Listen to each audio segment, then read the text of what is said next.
Hablar así. Entonces, me presento inicialmente, yo soy ingeniero científico en el área de inteligencia artificial. Mi interés siempre ha estado a medio camino entre la biología y la ingeniería. Biólogo frustrado, pero muy contento de haber cogido una rama que realmente me ha dado muchísimas satisfacciones en toda mi carrera profesional, como es la informática. Y bueno, soy más conocido por haber creado hace unos años un ordenador con capacidad de componer sin intervención humana y en su propio estilo, composiciones que fueron interpretadas por London Symphony y otros intérpretes profesionales. Fue el primer disco grabado por un ordenador que generaba su propio estilo musical. Aquello fue realmente bueno, una aventura muy interesante para todos nosotros.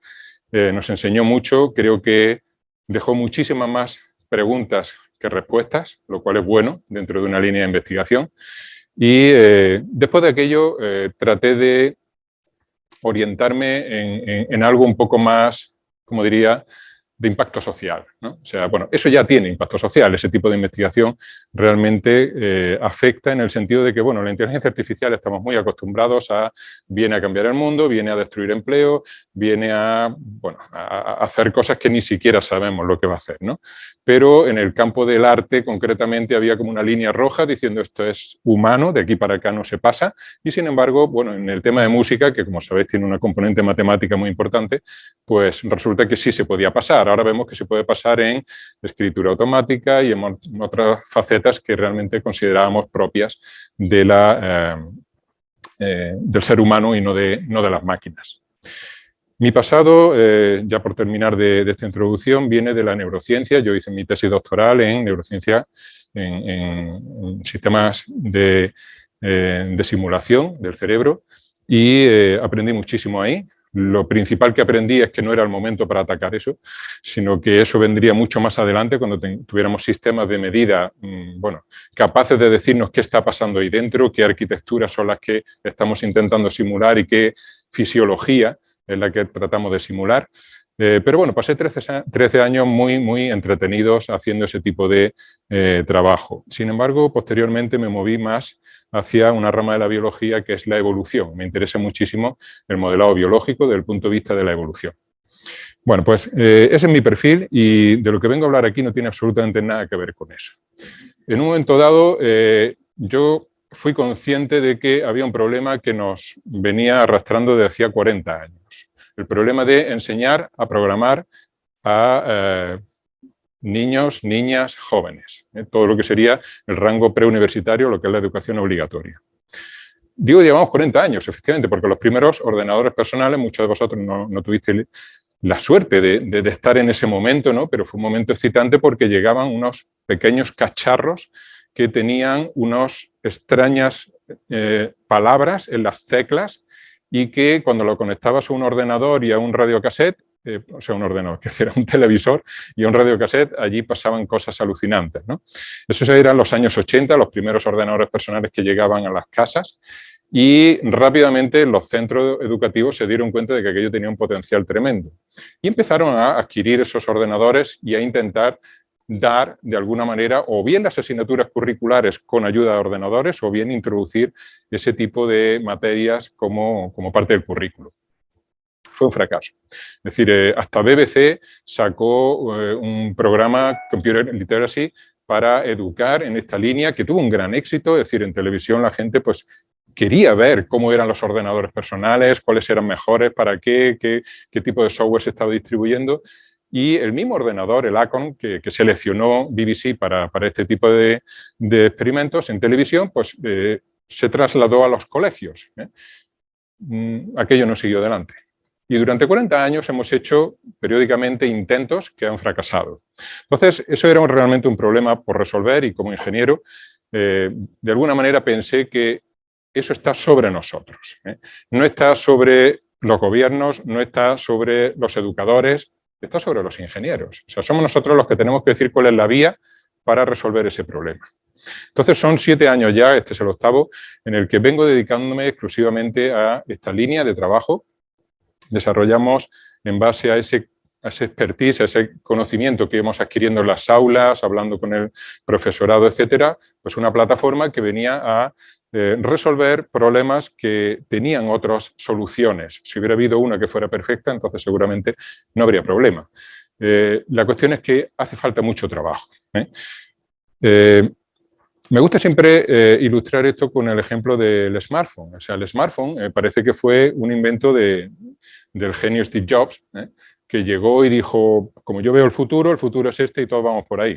Pero no, no fue así. Esto venía de mucho más atrás. Hubo muchos intentos de hacer el smartphone antes, en los que él mismo participó, pero no como líder, sino como oyente, se puede decir, y llegó el momento exacto en el que ya todos los componentes estaban off the shelf, ya se podían comprar las cosas, o sea, las pantallas táctiles, digamos, había llegado al grado de miniaturización y eso sí, hay que reconocérselo a Steve Jobs, le dio el punto perfecto, el punto de diseño exacto, o sea, la curvatura de las esquinas tenía que ser esta, el grosor tenía que ser este, y ahí ya, flaf. Venía ahora en el metro, miré a derecha e izquierda y excepto una persona que leía un libro, todos los demás estaban con un smartphone en la mano. Eso es un cambio, o sea, eso es realmente cambiar la regla de juego.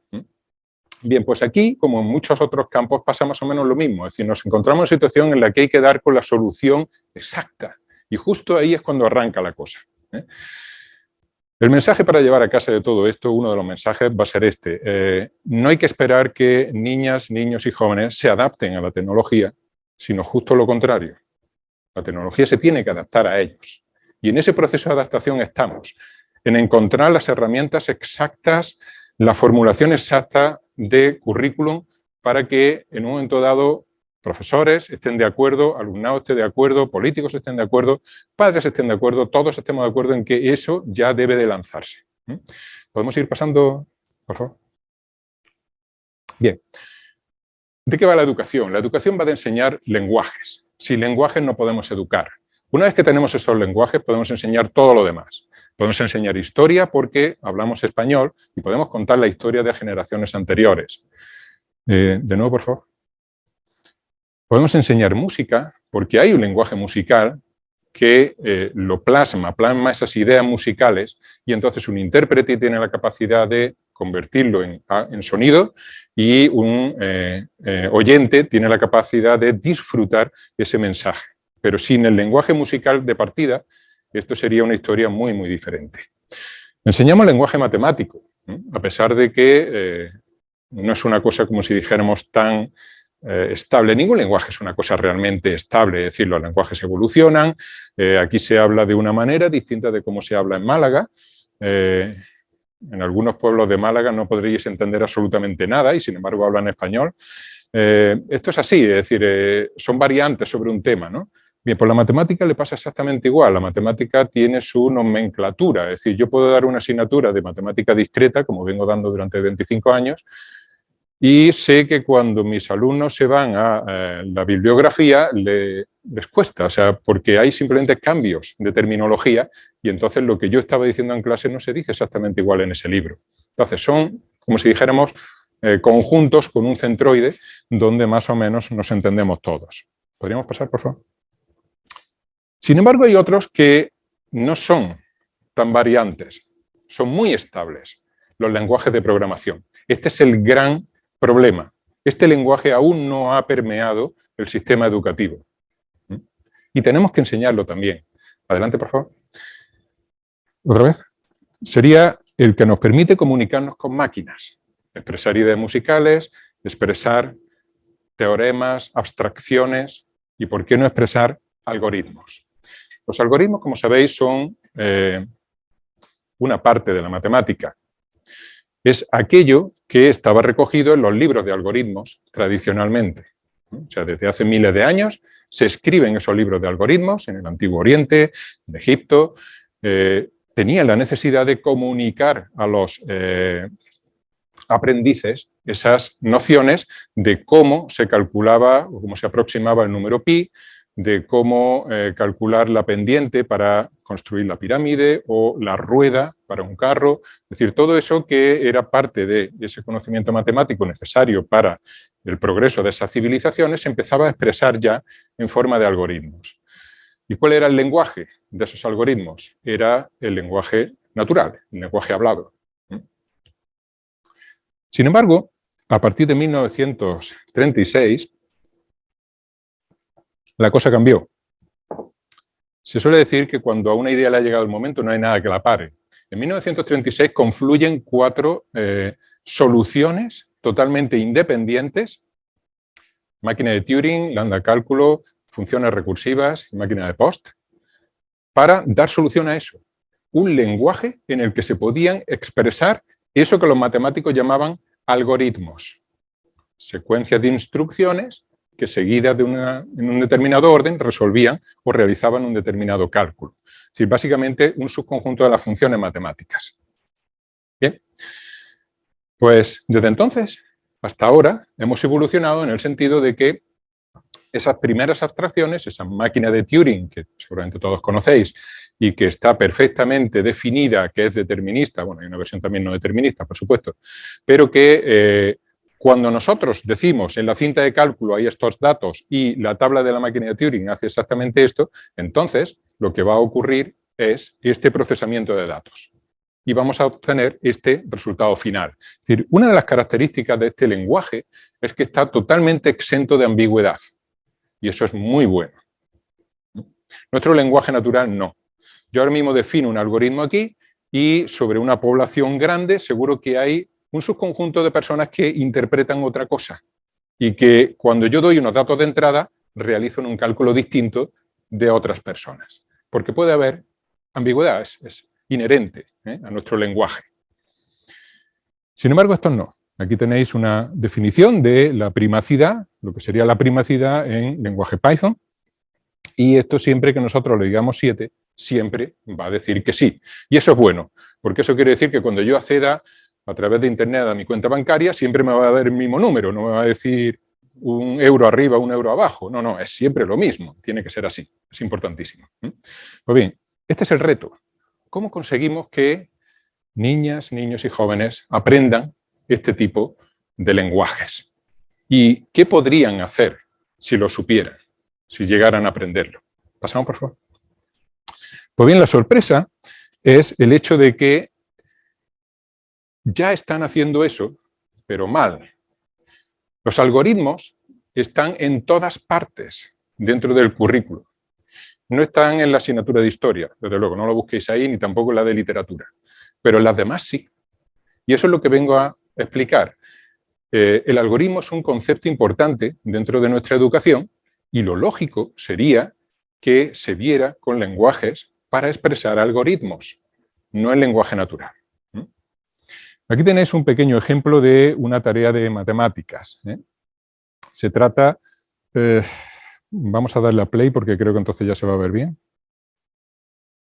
Esto es una versión prototípica de la plataforma que actualmente existe en Internet, toolbox.academy, y esto fue los primeros intentos que hicimos junto con la Consejería de Educación de la Junta de Andalucía para ver cómo se podría ir incluyendo esto como una herramienta que pudieran utilizar los profesores de primaria y secundaria para enseñar a su alumnado. Aquí tenemos un caso muy sencillito en el que hay 600 piezas, decimos cuántas son manzanas, cuántas son naranjas y nos preguntamos cuántas serán limones. Esto es un problema de matemáticas de primeros cursos de básica y este programa resuelve eso. Simplemente asignando unas variables y realizando una expresión aritmética muy sencilla, nosotros podemos calcular cuál es la solución a ese problema. ¿De acuerdo? Tendríamos 99 limones. Bien, ¿cómo sería si una niña pudiera enfrentarse a ese enunciado y en vez de coger papel y lápiz, en el ordenador escribiera ese sencillo código y además viera que los cálculos los puede hacer, los puede delegar en una máquina, como es lógico? Por supuesto, nosotros tenemos que saber calcular, no podemos llegar a un sitio donde nos van a cobrar algo y no estar seguros de cuánto nos tienen que cobrar. Eso está bien. Pero una vez que ya sabemos hacer eso, realmente ellos consideran muy aburrido, tedioso, injusto incluso, que uno tenga que realizar todos los cálculos, cuando hay máquinas que los realizan. Bien, pues esto es solamente un ejemplo de cómo nosotros vemos algoritmos a nivel de primaria. ¿Podríamos seguir, por favor? Aquí tenemos un ejemplo de física. No sé si habéis dado cuenta, pero resolver problemas de física es básicamente escribir un algoritmo. Velocidad inicial igual a tanto, espacio igual a tanto, tiempo igual a tanto, y aplico tal expresión que me da la incógnita que yo estaba buscando. Eso es un programa. Es lo más parecido que yo conozco a un programa. Aquí tenéis algún ejemplo. En este caso estamos hablando de estequiometría. ¿Podríamos pasar al vídeo, por favor? ¿Cómo de tiempo? Bien. Bien. Bien. Eso no me deja tranquilo. Pero bueno. Bueno, este mismo, o sea, un ejercicio similar de física de plano inclinado. Decidme, por favor, de aquí, todos los que habéis visto planos inclinados, que seguro que habéis sido todos, ¿cuántos habéis visto un objeto desplazándose por un plano inclinado? ¿Lo has visto? ¿Realmente? No, pero no me refiero en la vida real, sino te ponen un problema y ahora te dicen, y ahora vamos a ver el objeto con la pendiente, el rozamiento, cómo se desplaza por el... ¿Sí? ¿Lo has tenido una suerte increíble. Yo no tuve esa suerte. Para mí todo eran dibujos en pizarra o libros y yo siempre veía el objeto ahí como suspendido en el aire y como si fuera un mundo no gravitacional y allí no pasaba nada. Pero hubiera de verdad querido ver cómo ocurría eso, ¿no? Bueno, pues aquí tenemos un caso en el que cuando se da una pendiente suficiente, que es lo que nos están pidiendo, básicamente el arco tangente del factor de rozamiento, pues eso produce un movimiento que no es real, pero es simulado y me da bastante más información que una imagen estática. El ordenador no solamente está realizando los cálculos del arco tangente, no tengo ninguna necesidad ni de utilizar una calculadora ni de irme a unas tablas trigonométricas para hacer los cálculos. Simplemente sé que esa es la relación que yo estoy buscando, en base a la información que me acaban de dar, y luego encima puedo ver la simulación de cómo eso ocurre. Pues está claro que la idea va a quedar mucho más impregnada en el cerebro del alumno si eso es así. ¿Podríamos pasar, por favor? Aquí tenemos otro ejemplo de química. En este caso también estequiometría, aunque a mí me parece que el interés de la química en cuanto a algoritmos no va tanto por la matemática continua, sino sobre todo por la matemática discreta. Es decir, estamos hablando de átomos, estamos hablando de posibles uniones entre ellos, estamos hablando de un mundo discretizado y de unas reglas que se cumplen, y eso es lo que realmente aprende uno cuando asimila la química. Es decir, cuáles son las reglas. Cuando uno habla de formulación, pues eso es básicamente lo que va a tener por delante, reglas. ¿Podríamos avanzar, por favor? Aquí tenéis más cálculos estequiométricos, donde en este caso creo que hablábamos de gases. Efectivamente, tenemos una presión, una temperatura, un volumen inicial. Bien, si puedes darle a avanzar y así vamos un poquito más rápidos. Vale, dale. Eso es, por ahí. Bueno, pues nada, hay una serie de datos que son información, sean pistas para resolver ese problema concreto o información de tipo wiki para qué es exactamente lo que tengo que aplicar, y con ejemplos, que es lo suyo, y finalmente vemos que esta es la relación de los gases y que aplicando eso es suficiente. Yo, la verdad, no sé, trato de ponerme en el papel de un profesor de matemáticas, una profesora de química, física. ¿Qué es lo que yo quiero que se lleven de mi curso? Pues las relaciones entre las cosas. No el cálculo material, sino las relaciones, que esto con esto se relaciona así. Y eso está expresado en un algoritmo. Yo, francamente, no necesitaría más. ¿Seguimos, por favor? Aquí tenéis uno de biología. La biología es matemática discreta. O sea, yo veo clarísimo el futuro de la biología. Va por ahí. Es todo discreto. Es decir, podemos pensar a nivel de neuronas que sí, que hay ciertos cálculos continuos, efectivamente, en lo que es la fisiología de la neurona y, por supuesto, de los circuitos, pero luego los circuitos son discretos. Realmente la neurona está o no está, hace una cosa o no la hace, inhibe o excita a otra, es inhibidora o excitadora. Pero sobre todo a nivel de biología evolutiva, concretamente, Cuando hablamos de ADN, eso es totalmente discreto. Ahí estamos hablando de cadenas de caracteres. Y de, o sea, todo lo que es la bioinformática va de eso, de entender cómo eso, que es un texto ingente, se divide en unidades de interpretación más pequeñas que nos puedan dar pistas sobre qué está codificando una parte del genoma y qué influencia podría tener en el desarrollo posterior del organismo. Pasamos, por favor. Yo recuerdo perfectamente, con mucha excitación, cómo volvía del instituto diciendo, wow, esto de la genética mendeliana lo voy a programar ahora mismo, o sea, nada más llegar a casa. Y horas después había conejitos de colores, flores de colores, danzando en la pantalla, porque, claro, era una idea chulísima, ¿no?, para transformar en un algoritmo. Claro, y es que son algoritmos. Entonces, ¿qué es lo que estamos haciendo aquí? Cruzar genomas. Entonces, vamos a tener unos alelos, vamos a tener una recesividad o una dominancia y en función de eso pues va a expresar un carácter o va a expresar otro. Son reglas. Por lo tanto, ese algoritmo dice perfectamente qué es lo que va a ocurrir después de 2 generaciones. ¿Cómo sería enseñar la biología así? Y sí, soy consciente, o sea, no vamos a decirle a los profesores de biología que tienen que aprender informática porque a partir de ahora las cosas se enseñan así. Pero, ¿cómo sería si al menos los estudiantes tuvieran ese lenguaje para decir, como dije yo, esto lo voy a programar ahora mismo? Porque es una forma mucho más sólida de asimilar ese conocimiento. Y divertida, por otra parte. Bien, ¿seguimos? Aquí tiene un ejemplo de lengua. ¿Quién decía que no? Las humanidades también juegan, claro que sí. Ortografía. Son reglas ortográficas. Por lo tanto, esto ocurre así en determinadas condiciones. Y yo tengo que saber si la N o algo distinto de la N va delante de la V para saber si es una V o es una B. Bueno, pues esas reglas ortográficas se pueden programar también. ¿Podríamos avanzar, por favor? Y que nadie piense que es sencillo. O sea, ahí las cosas se empiezan a complicar. La regla es muy fácil de aplicar, pero programarla no es siempre tan fácil. Aquí tendríais el ejemplo donde, bueno, pues simplemente con análisis de cadenas, nosotros vamos a mirar cuáles son las V's en algún punto. Todo esto es el lenguaje Octave, es como MATLAB. Y de la lista que nos dan, de esta lista de palabras, pues las vamos a ir analizando unas a otras para ver cuáles cumplen la regla y por lo tanto están bien escritas, cuáles no la cumplen y por lo tanto están mal escritas. Digo ortografía como digo gramática, es decir, análisis sintáctico de una oración, son reglas. Al final lo que estamos haciendo es asimilar reglas. ¿Cómo sería si esa gramática me la enseñaran al revés? Diciendo el castellano se monta así.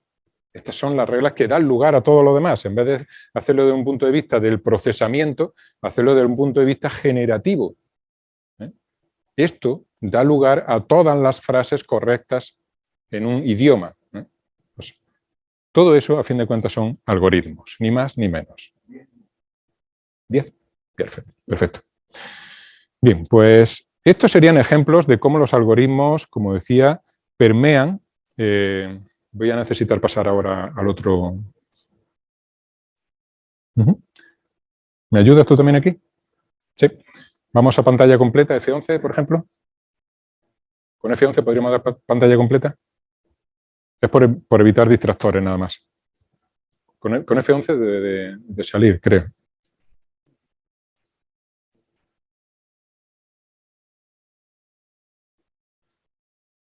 Aquí en ver, quizás. Eso es.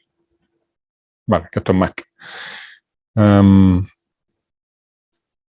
Bien, esta es la plataforma donde nosotros hemos, digamos, puesto nuestro conocimiento de cómo se debe de enseñar a programar. Hemos incluso diseñado un lenguaje a medida. Es casi un subconjunto de JavaScript. En realidad es un superconjunto en el sentido de que hemos tenido que añadir un poquito de azúcar sintáctico para que ciertas cosas se puedan aprender más fácilmente en el orden adecuado, como por ejemplo el bucle definido, una cosa tan tonta como que para un bucle yo necesito variables, y las variables son algo de mucho nivel de abstracción, mucho más que lo que es repetir algo. Pues entonces, cosas así son necesarias en ese tipo de lenguajes. Si vamos a Maps, por favor, allí arriba. podéis ver que si bajamos tenemos ese curso de lo que hemos llamado ToyScript, que sería un lenguaje para primaria, y otro curso de JavaScript, que sería para secundaria, ¿vale? Bueno, aquí, si picamos un momentito aquí, por favor, podemos ver a través de los módulos que, bueno, se empieza con cuestiones muy elementales. Estamos hablando de un enfoque minimalista. Olvidad Scratch. Scratch es un montón de ladrillos, una especie de Lego, y con esto móntate lo que quieras. Y ya, pero nuestro enfoque no es ese. Nuestro enfoque es decir, vamos a considerar lo mínimo necesario para que no nos despistemos. O sea, yo no quiero problemas con el micrófono porque estoy tratando de hacer una aplicación en la que cuando digo algo pasa algo. No, no. Lo que quiero es que el concepto de bucle quede claro, el concepto de condicional quede claro. Por lo tanto, los elementos tienen que ser los mínimos posibles. Siempre tenemos lo mismo, es un robot que recoge objetos y como mucho se va a encontrar con otro robot que le dan información para simular una especie de entrada de datos. Si vamos a Maps de nuevo y ahora bajamos por aquí, pues podéis ver que todo esto está ordenado de una manera que no, digamos, suponga barreras de entrada importantes al alumnado. Es decir, no se trata de que a medio camino alguien se quede en un punto en el que diga, no sé con esto, no puedo con esto. No, no, no. La curva tiene que ser suave durante todo el recorrido, tanto en ToyScript como aquí, solo que aquí ya nos metemos en cosas un poco más complejas y seguimos avanzando. Hasta aquí sería, digamos, lo básico, el ToyScript anterior, hasta operadores relacionales, bucles definidos, bucles indefinidos. Eso es básicamente programar. O sea, un niño pequeño no necesita mucho más para poder decir que ya tiene una buena base de pensamiento computacional y que es capaz de comunicarse con una máquina. A partir de aquí, pues ya sí, sus rutinas y funciones, manejo de cadenas, diseño orientado a objetos, listas, librerías matemáticas más complejas, seguiremos añadiendo computación orientada a eventos, o sea, ese tipo de cosas que luego ya nos dan el salto a decir, bueno, domino JavaScript, ahora ya solamente me faltan unas nociones de HTML, de CSS y me pongo a hacer páginas web o veo rápidamente las correlaciones con otros lenguajes y puedo empezar a hacer aplicaciones móviles, etcétera, ¿no? Se trata simplemente de dejarle en un punto de inicio, no estamos diciendo que esto sea la herramienta con la cual tú te vas a ganar la vida programando, no, es con lo que tú vas a aprender los rudimentos para que a partir de ahí ya no te dé miedo. Y eso es crítico, que yo pueda saltar a esa gran comunidad de programadores sin que me dé miedo. Pues bien, si vamos arriba de todo, por favor, en demo 01. Ah, no, no, no. O sí, no me ha dado tiempo a verlo. A ver.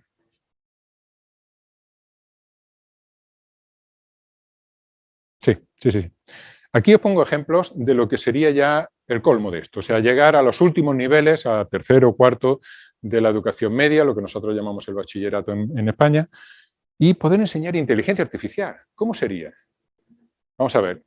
Si son capaces de entender el cálculo diferencial integral en esos años, ¿por qué no iban a entender algo que es tan intuitivo como una búsqueda en grafo? Realmente yo no veo ningún problema. El único problema sería que las escuelas de informática dijeran, que ese es nuestro terreno, no te metas. Pero lo que es capacidad cognitiva, sobrada. Bien, pues aquí tenemos ejemplos en los que con los mismos rudimentos, con los mismos elementos básicos, podemos dar a RAM, por favor. Vemos cómo el robot va construyendo un grafo de búsqueda y va haciendo el path planning. O sea, simplemente construye su árbol y cuando alcanza la tuerca, estos son ejemplos de juguete, como tiene que ser. Estos elementos son accesorios, son artefactos, pero importantes para que el alumno vea qué es lo que está pasando por debajo y cómo ha conseguido una cosa súper chula. Es decir, yo antes le decía al ordenador lo que tenía que hacer y aquí le he enseñado al ordenador a pensar por sí mismo. O sea, ahora el robot es inteligente, es listo, sabe que tiene que decidir una estrategia u otra porque tiene las herramientas para hacer eso. Entonces, nosotros simplemente implementamos unas librerías en JavaScript que le da acceso a esos algoritmos de A estrella, etcétera, para poder tomar esas decisiones y con eso es suficiente. Si pasamos a la siguiente tarea, aquí mismo, eso es, vemos que bien, exactamente el mismo programa resuelve un problema distinto. Si le damos a Maps, sí. Y vamos a la siguiente, a ver dónde estamos, un segundo. ¿Dónde estamos?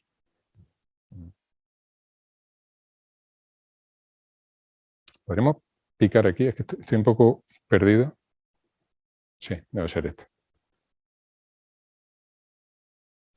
De nuevo Maps. No, no, me he despistado un momento. Ah, no, perdón, aquí. Aquí. Eso es.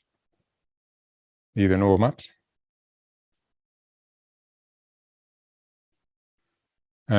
Si vamos a, por ejemplo, esta.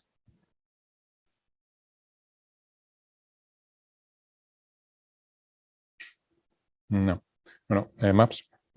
Estaríamos hablando de 1, 2, 3. Esta.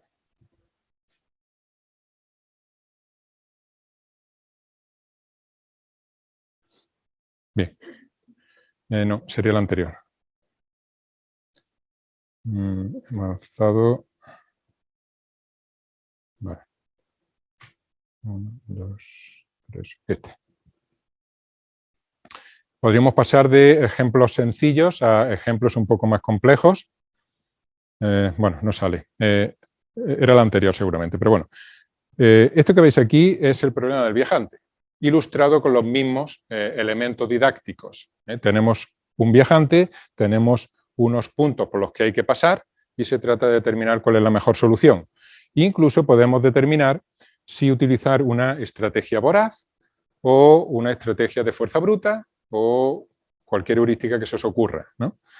Este no lo vamos a simular por falta de tiempo, pero bueno, se trataría de que establece las distancias entre todos los objetos y a partir de ahí decide mediante una estrategia voraz cuál sería la solución. Puede luego incluso cambiar el algoritmo para ver cómo la estrategia de fuerza bruta mejora el resultado, pero le cuesta más, a costa de más tiempo de cómputo.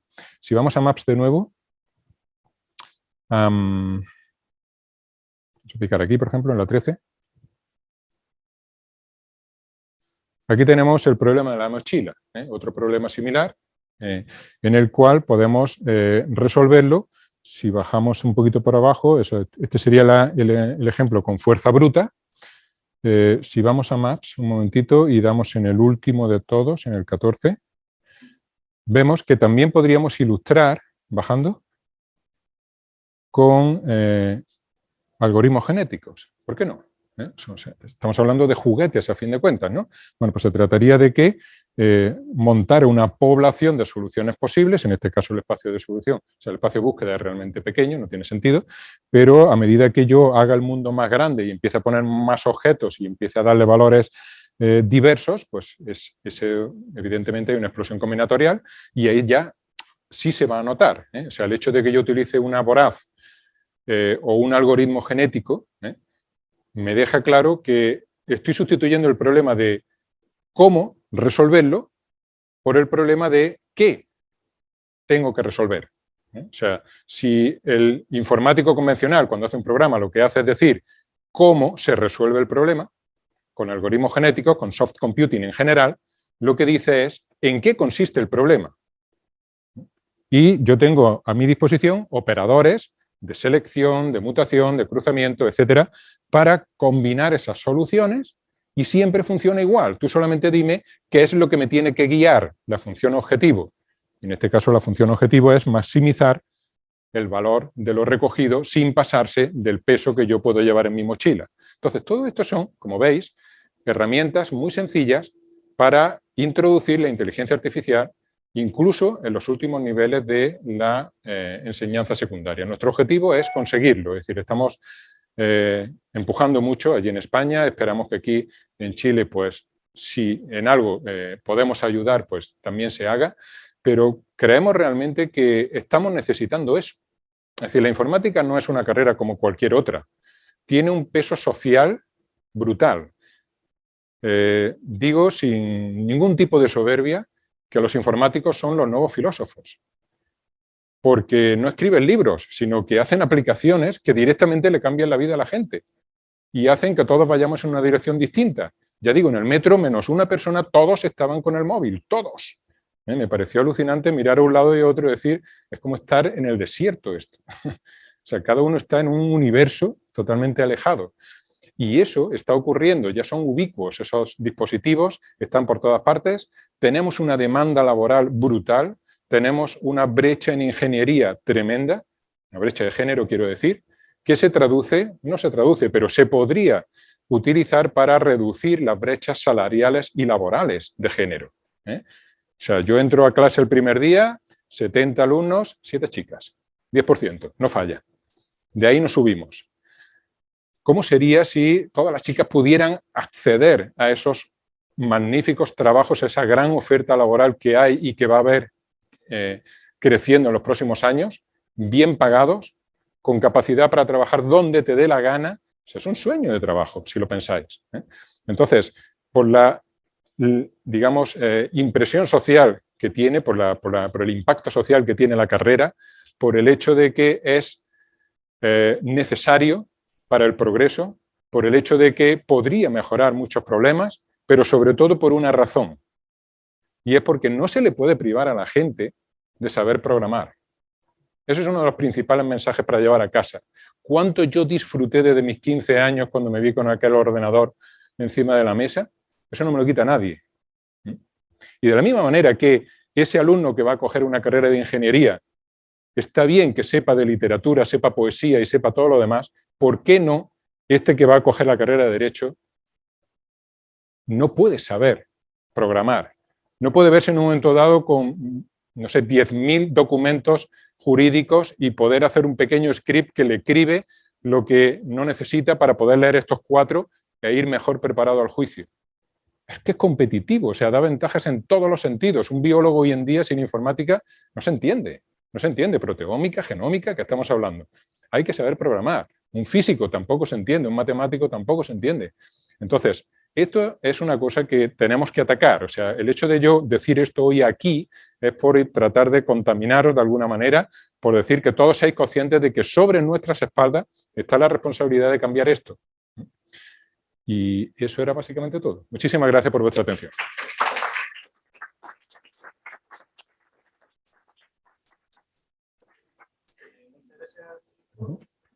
Ahora, en la ronda de nosotros, si alguien tiene una consulta, puede levantar la mano, tanto presencial como online.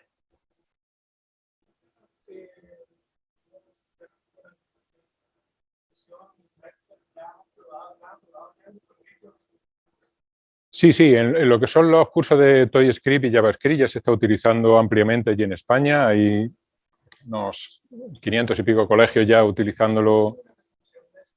Magnífica, magnífica. Sí, sí, sobre todo porque es una aplicación que trata de resolver el problema desde abajo, pero no solo desde el punto de vista didáctico, sino también desde el punto de vista administrativo. Es decir, los profesores se tienen que buscar la vida cuando eligen Scratch. Ahora, ¿dónde encuentro yo contenidos para poner todo esto en marcha? No, no, tú tienes que darle un backend que te dé toda la administración de tu centro, de tus grupos, las curvas de progreso, los boletines de notas, todo eso está ahí, es gratuito. Entonces, sí, sí, la aceptación está siendo muy buena.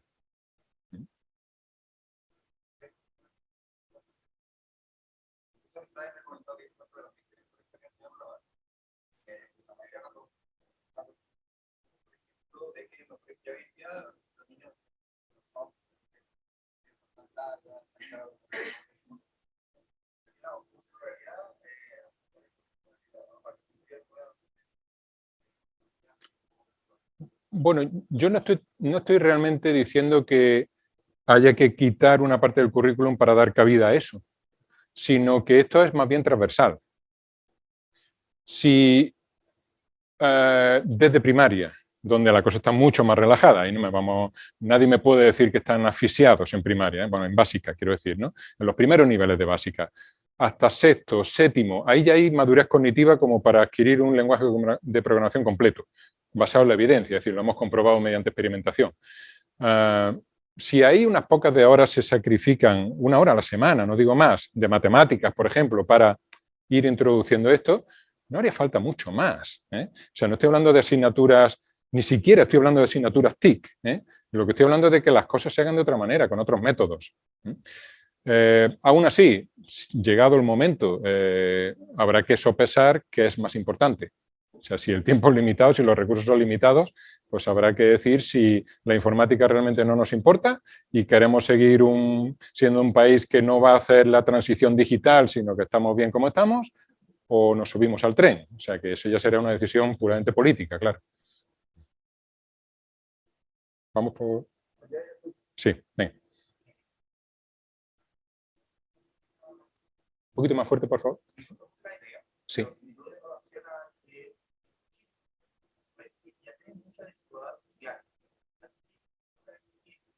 Al enfrentar algo como eso en Chile, no habría que tener romántico,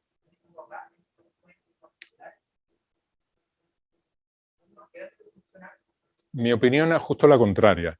Es decir, sí, hay mucha diferencia, pero ¿estamos de acuerdo en que móviles hay por todas partes? ¿Y contratos de datos casi también? Sí, sí, los hay. Es decir, a mí me hace mucha gracia cuando a veces dicen eso, de, es que, no sé, la gente pobre está con el móvil en la mano. O sea, de acuerdo que hay cosas que solucionar, pero el móvil lo tiene en la mano. Está desconectado, no se pueden decir que estén. Entonces, no se pide mucho, se pide, o sea, un móvil no es evidentemente la mejor herramienta para programar, pero es algo. Yo creo que en cuanto a lo que es equidad, sería justo el efecto contrario. Yo trabajo en zonas de Málaga muy desfavorecidas y lo veo claro. O sea, si esa persona que ya está abocada a no terminar la educación obligatoria, o sea, a que va a fracasar claramente, pudiéramos engancharle solamente con la vía de la programación, tendría trabajo cuando quisiera, trabajo bien remunerado, cualificado. Entonces, creo que la oportunidad precisamente de igualar sería mucho mayor, aunque por supuesto te doy la razón en que colegios privados y concertados pues son los que más facilidad van a tener, aunque solamente sea diciendo a los padres que pongan un poco más de dinero para comprar pues los robots o las cosas que normalmente se dan en este tipo de asignaturas. Sí, actualmente yo creo que es así, pero si se hiciera bien, yo creo que sería justo al revés. Es decir, tendríamos más posibilidad de dar equidad, porque, bueno, cuando a ver que me faltan los términos aquí, una municipalidad dice, ostras, esto es importante, como ha dicho, por ejemplo, el Ayuntamiento de Málaga, ha dicho, esto es importante para toda la ciudad. Bueno, pues a partir de septiembre, primer trimestre del curso próximo, todos los colegios van a tener esta aplicación instalable y todos lo van a utilizar, sean el más elitista hasta el más pobre de todos. Todos van a tener la misma herramienta. Yo creo que es una gran herramienta para conseguir la equidad, pero si se hace bien, claro.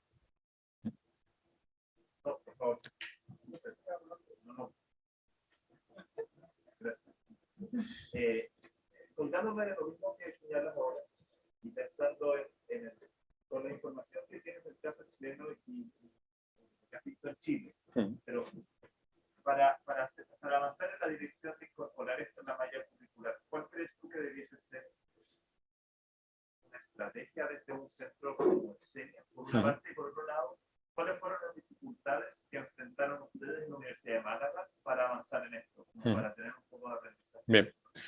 Bien, de entrada ya son sistemas educativos distintos. Aquí tienen un sistema educativo que es el que teníamos nosotros antes y por desgracia cambiamos. Fue un error. ¿No? Por favor, no lo cambien. Déjenlo como está. O sea, aquello fue horrible porque simplemente por hacerlo unos años más obligatoria, pues entonces la parte, digamos, de secundaria quedó trastornada totalmente y las edades son las que son y la madurez cognitiva es la que es. Tienen ustedes el sistema educativo correcto. Actualmente hay una asignatura de tercero y cuarto de media, que es optativa para los centros, entre 4. Yo estoy muy expectante para ver si pudiéramos, antes de irme, hacer un pequeño muestreo de qué grado de implantación ha tenido esa asignatura. Se llama Pensamiento Computacional y Programación.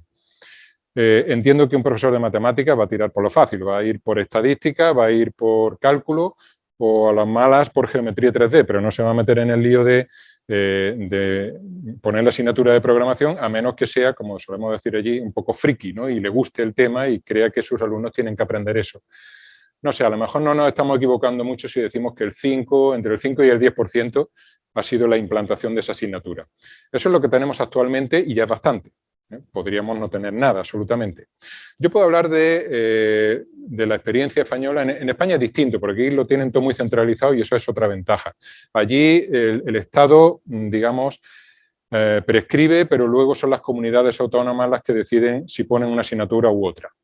He visto casos como, por ejemplo, el caso andaluz, en el cual se pone una asignatura valientemente en primaria, en sexto de primaria, último curso de primaria, eso es lo que sería el básico aquí, y al año siguiente se retira. Y se sustituye por una asignatura de robótica que al año siguiente se retira y se sustituye por algunas horas en matemáticas de programación o cosas por el estilo. Entonces, hay indecisión, hay falta de arrojo político para decir, no, esto lo vamos a hacer y si hay protestas, pues ya veremos cómo solucionarlas. Es decir, yo creo que es una cuestión de dar con la clave. Mi recomendación, pues, puesto que esa es tu pregunta concreta, Rodrigo, sería actuar desde sexto de básica. Sexto de básica ya hay una madurez cognitiva completa. Si no nos queremos complicar mucho la vida, desde ahí tendríamos que partir. Una cosa importantísima sería la presencia del ordenador. Eso es indiscutible. O sea, si yo quiero aprender inglés, lo lógico es que haga inmersión lingüística, me vaya a Estados Unidos, a Inglaterra, a un país donde se hable el idioma. Bueno, pues aquí quien habla el idioma es el ordenador. Entonces, el papel del profesor, como siempre, central. Tiene que motivar, tiene que ayudar, pero con quien tiene que hablar el alumno es con el ordenador. Por lo tanto, el ordenador y las herramientas para dar acceso a esa programación, que no puede ser un interfaz de desarrollo estándar gratuito que hay por ahí, que es para programadores senior. Eso no puede ser, es demasiado complejo. No puede ser Python, es un lenguaje demasiado complejo. No puede ser diseño orientado a objetos, no puede ser programación lógica. Todo eso son conceptos de mucho nivel. Tiene que ser algo que esté totalmente adaptado a sus necesidades. Pero si fuéramos tan valientes como para decir, sexto de básica, ahí ponemos una asignatura o parte de la matemática la dedicamos a eso como mínimo. Eso ya nos daría un grado de alfabetización computacional tremendo, solo con tener eso. Estoy seguro de que ese alumnado posteriormente reclamaría más en los siguientes cursos, incluido, por supuesto, la educación media.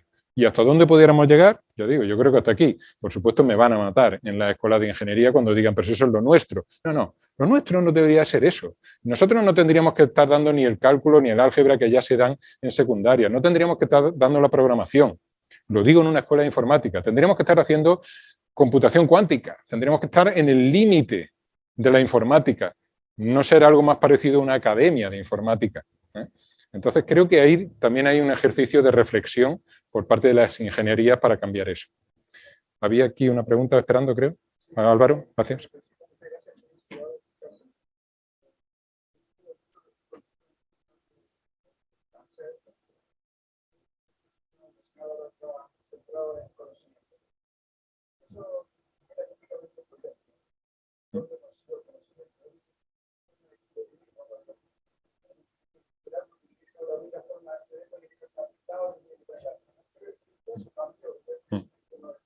Sí, no. Quizás usar ese conocimiento, saber usarlo. El pensamiento claramente va orientado hacia aprender a pensar de una forma que es importante, de forma analítica, de forma procesal. Pero dicho eso, hay algo que quizás no te cuesta muy bien.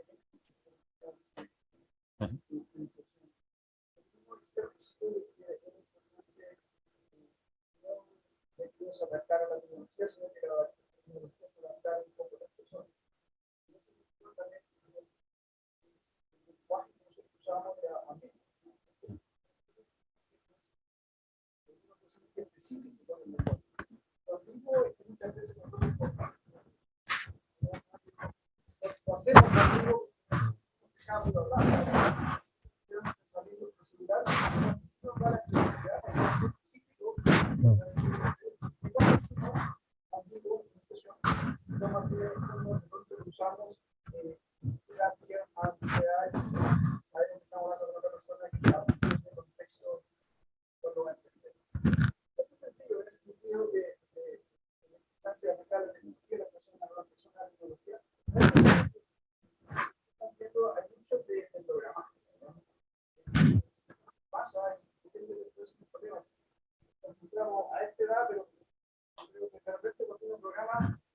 funciona, no funciona, saltamos, eso es frustrante. La experiencia con algo nuevo puede ser algo frustrante en niños de 15, 16 básico. Yo siempre debería contactar el punto de la comunicación en los próximos años, en lo cual el desarrollo que se ha hecho con la inteligencia artificial va a permitir quizá la comunicación que uno tenga dentro de un contexto de pensamiento computacional en una máquina sea un poco más robusta que tener que explicar y tener un poco más simultáneo. Mi impresión es cómo tú ves eso. Y en ese sentido, adaptar un poco más este lenguaje computacional extremadamente complicado a un lenguaje más cercano al humano, es un punto que tú dices de la importancia de acercar la tecnología al humano, yo no español. Me gustaría entenderme con la máquina en español, yo soy en español me da la exclusividad. Bien. Bien. Sí. Bien, gracias. Es una reflexión muy profunda y amplia, además, de distintos puntos calientes de la discusión. Vamos a ver, trato de responder más o menos por partes. Respecto a la coma esa, ¿no?, que faltaba. Seguramente en otro contexto no lo diría, pero en un contexto de ingenieros, de frikis, y la satisfacción de encontrarlo. O sea, cuando uno dice, la coma, era eso, y boom, y el chute de adrenalina, ¿no? O sea, quiero decir, es que somos así, realmente, es que nos gusta eso, nos gusta ese juego, ¿no? Bueno, eso puede ser anecdótico.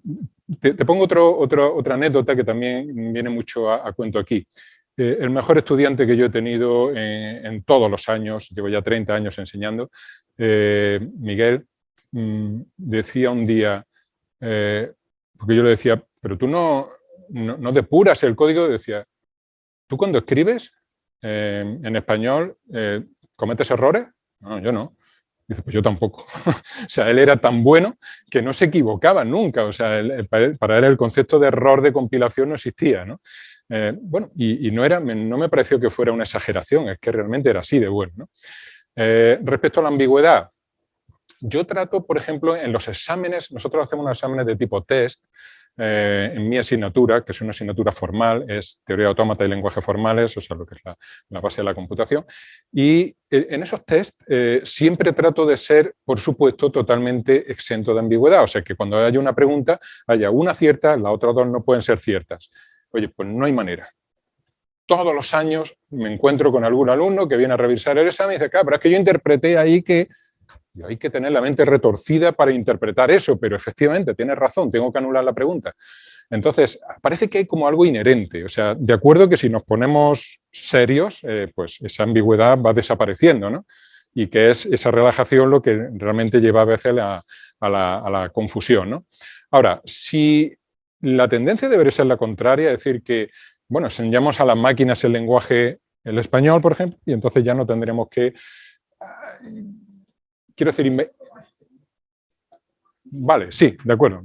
Venga, un punto intermedio, o sea, un lenguaje que no fuera ni tan rígido ni tan flexible, digamos, ¿no? Sí, eso es. Bien, sin duda se está trabajando en esas líneas. Yo no las conozco, pero no me extrañaría en absoluto que hubiera ya líneas robustas en esa dirección, ¿no? Pero no lo sé. Vamos a ver. Las ventajas de esos lenguajes de programación, entre comillas, de bajo nivel, ¿no? No estoy hablando de ensamblador, estoy hablando de ese ToyScript, de ese JavaScript, ¿no? Es obvia también para el alumnado. Es decir, yo he visto profesores, antes de yo ser consciente de esa idea, que me decían, esto es bueno para el alumno, pero no tanto por la programación, sino para la lengua.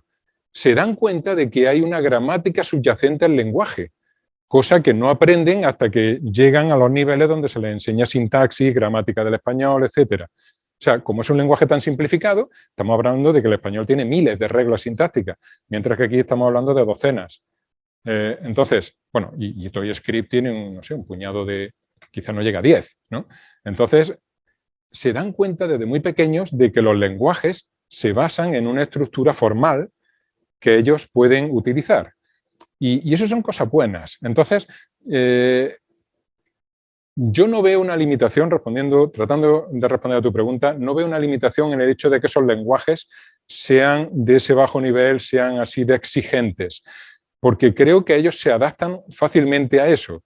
Por supuesto, también he visto alumnos, cuando yo era incluso profesor, antes de ser profesor universitario, que me decían, pero es que esto no funcionaba por una chorrada, y les frustraba, ¿no? Bien, quizás no eran frikis, o sea, quizás simplemente les faltaba ese punto, ¿no?, de hervor.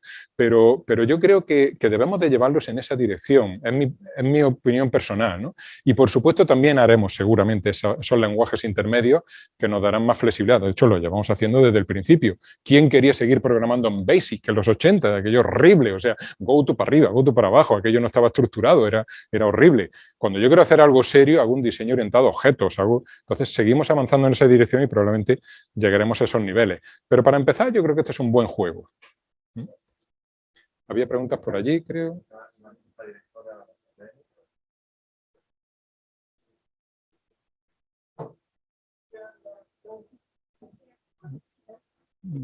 Tengo dos. Si queréis, venga, yo me comprometo a responder rápido y eso.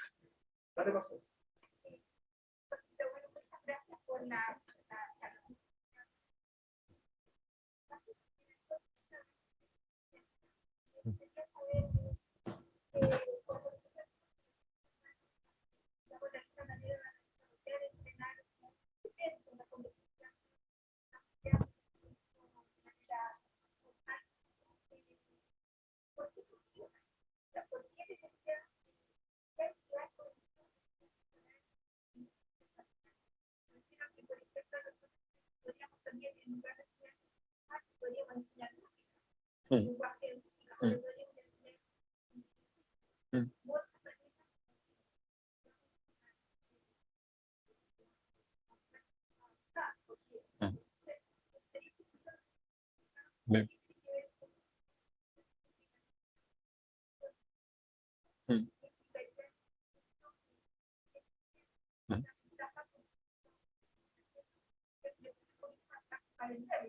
Sí, sí, sí, entiendo.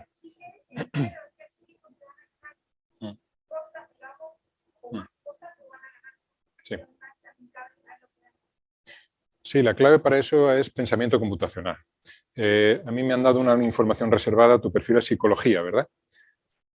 Sí. Bien, yo soy ingeniero y me extrañó muchísimo cuando un profesor de un centro me dijo, claro, es que tú piensas que todos pensamos como tú. Y no, todos no piensan como tú eres ingeniero, tú piensas de otra manera. Y entonces yo dije, sí, ¿no piensa todo el mundo como yo? Y no, efectivamente los ingenieros pensamos desde un punto de vista de resolución de problemas casi para todas las facetas de la vida. Y eso nos convierte en seres diferentes. Quiero decir, igual que un abogado lo va a ver todo desde un punto de vista más legislativo, pues los ingenieros somos así, o sea, analizamos de una manera las cosas y estructuramos la información de una manera distinta, etc. Entonces, en pedagogía eso se le pone el nombre de pensamiento computacional, que es la capacidad, por ejemplo, para abstraer información, para encontrar patrones, reconocimiento de patrones, para modularizar, para dividir un problema en subproblemas, el famoso divide y vencerás.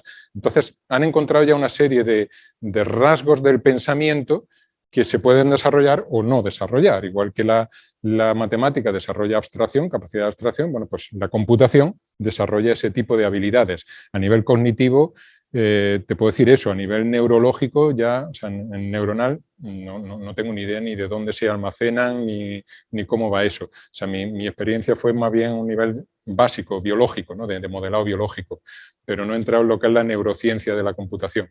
Pero así es como se debería de ofrecer al gobierno, o sea, enseñen a sus estudiantes a resolver de una manera que les favorezca la resolución de problemas, pero no porque vayan a ser ingenieros, sino porque en la vida se van a encontrar siempre con problemas y tienen una manera más eficiente de abordarlos. ¿Sí? ¿Última?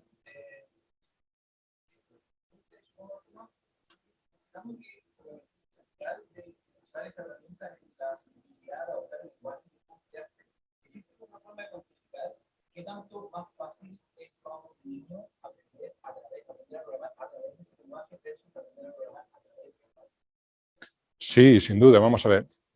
Yo creo que en todo cuando uno aprende, se agarra a lo que sabe. No aprende de cero las cosas, sino que las asocia a lo que sabe. Son isomorfismos los que se forman en el cerebro. Si yo tengo que aprender un lenguaje de programación, ¿a qué me voy a agarrar? A mi lenguaje. Entonces, si yo, por ejemplo, me olvido del ordenador y digo, mira, vamos a hacer esto es un juego, fulano está allí, mengano está allá, y tú vas a ir y le vas a hacer una pregunta a fulano. Si fulano te dice una cosa, aceptar, si no haces otra. Entonces, lo cercano que tú puedas tener el lenguaje de programación a tu lenguaje natural, lo más fácil que va a ser enseñarlo. ¿Cómo lo?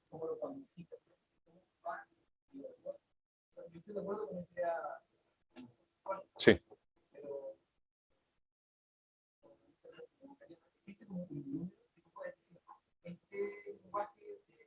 No. No, yo no he hecho ese tipo de exámenes, lo que he hecho es experimentación de cómo aprenden con este. Y lo que hemos visto es que no hay estancamiento, es decir, que esas curvas de aprendizaje son normales. La cuestión es si tú intentas, vamos a ver, es que hay un factor que es importante aquí, la labor del profesor, o sea, el monitor que guía. El objetivo mío, al menos, inicial, era que eso fuera lo mínimo necesario. O sea, que el ordenador sea capaz de guiar sin necesidad del profesor. El profesor va a poder contribuir muchísimo sobre eso. Pero si no pudiera contribuir porque no tenemos formados a esos profesores en estas materias, aún así que el alumnado pueda seguir adelante. ¿Cómo le explicamos el diseño orientado a objetos solo con ordenadores? O sea, que tú lo que tienes es una clase y que esa clase vas a instanciar objetos y que luego vas a mandar mensajes a esos objetos que en realidad son como transformaciones sobre su información. Es tan separado. Hablo de niños pequeños. Mi objetivo, por supuesto, era niños de 6 años. Si niños y niñas de 6 años consiguen arrancar aquí, vamos bien.